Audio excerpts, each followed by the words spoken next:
Башка күндөн майрамы көп ушулай. Барыбызга бакыт ачкан улуу май, тоодой тоскон 9 май күнү жүрөгүмдөн жаратылган уулумдай. Урматтуу кыргызстандыктар, урматтуу Баткен шаарынын тургундары.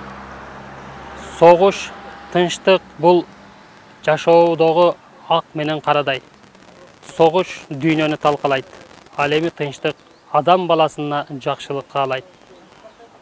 Ошондуктан бүгүнкү улуу жеңиштин 75 жылдыгы менен куттуктаймын.